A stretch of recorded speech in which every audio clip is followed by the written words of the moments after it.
बारे में, वाइटल्स क्या होते हैं, ठीक है। कभी भी आप किसी पेशेंट को रिसीव करते हो, वार्ड में आपके पास कोई पेशेंट है, इमरजेंसी में आपके पास कोई पेशेंट आया है, आप किसी भी डॉक्टर की ओपीडी सेटिंग में बैठे हैं और डॉक्टर ने आपको कहा है कि बेटा इस पेशेंट के वाइटल्स लेके मुझे बता दें, ठीक है।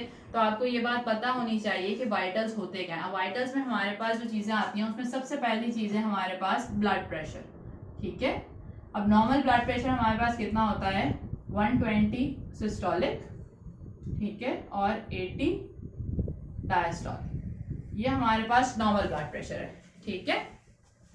तो ये बात आपको पता होनी चाहिए। दूसरी चीज वाइटल्स में हमारे पास आता है टेम्परेचर ऑफ द पेशेंट।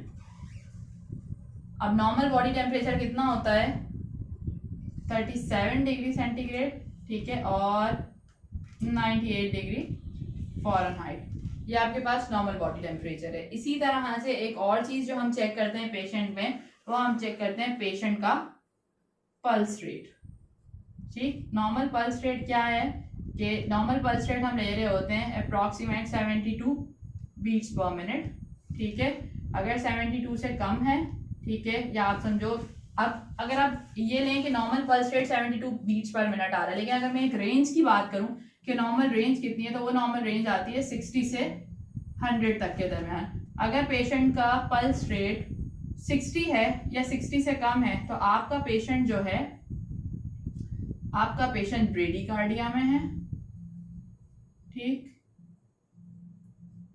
और अगर 100 है या 100 से ज्यादा है, तो आपका पेशेंट टेकीकार्डिया में, ठीक है। एक और चीज जो हमें पता करनी होती है इसमें, वो होता है रेस्पिरेटरी रेट। अब रेस्पिरेटरी रेट कैसे आप मालूम करते हो? रेस्पिरेटरी रेट अक्सर हम इस तरह से मालूम करते हैं कि फॉर सपोज अगर मैं किसी को बता दूं या किसी पेशेंट को बता दूं कि मैं जो आपका रेस्पिरेटरी रेट मालूम करना है, और मैं उसे ये बात बता के उसके जो है चेस्ट की तरफ देखते रहूं कि भाई कितनी दफा वो सांस ले रहा है और कितनी दफा वो सांस बाहर निकाल रहा है, तो हो सकता है पेशेंट एंजाइटी में जाके तेज सांस लेना शुरू कर दे या आहिस्ता सांस लेना शुरू कर दे। तो रेस्पिरेटरी रेट हमेशा हम चेक करते हैं जब पेशेंट अनकॉन्शियस, मतलब उसे पता नहीं है, अनकॉन्शियसली हम चेक करें। किस तरह से कि हम पेशेंट की पल्स चेक करते हैं, ठीक है।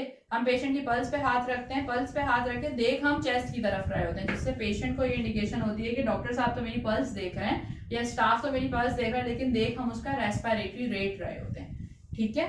तो ये वाली चीज थोड़ा सा आप लोगों को पता होनी चाहिए कि कभी भी आप इस तरह से नहीं करते हो कि आप पेशेंट के पास गए, आप कह रहे हैं मैं आपका रेस्पिरेटरी रेट चेक करना है, नहीं, कुछ भी आपने इस तरह से नहीं कहना होता है, ठीक है। आपने हमेशा पेशेंट की पल्स पे हाथ रखना होता है, जिस तरह से हम पल्स चेक करते हैं। पल्स चेक करते करते देखना आपने जो होता है पेशेंट के चेस्ट की तरफ होता है कि जी 1 मिनट में उसने कितनी दफा इनहेल किया, कितनी दफा एक्सहेल किया, ठीक है। इस तरह से आप रेस्पिरेटरी रेट मालूम कर रहे होते हैं। रेस्पिरेटरी रेट नॉर्मली जो होता है हमारे पास, हम ले रहे होते हैं 14 से 20 के दरमियान, ठीक है।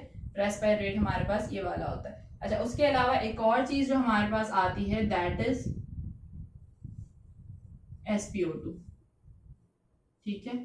अब वाइटल्स में पहले, मतलब वाइटल्स में अभी भी ये चीज काउंटेबल नहीं है हम लोग, मतलब, लेकिन अभी भी क्योंकि जब से कोविड के बाद से और इसके अलावा भी ये, क्योंकि हम लोग अक्सर देख रहे होते हैं चेस्ट वाले पेशेंट में, तो अब हमने इसे शामिल कर दिया है। तो इससे आप कह लो कि SpO2 सैचुरेशन का प्रॉब आपके पास होता है, जिसे देख के आप बता रहे होते हो कि इसकी सैचुरेशन कितनी है और कितनी नहीं है, ठीक है। ये 5 चीजें आप देखो इसमें।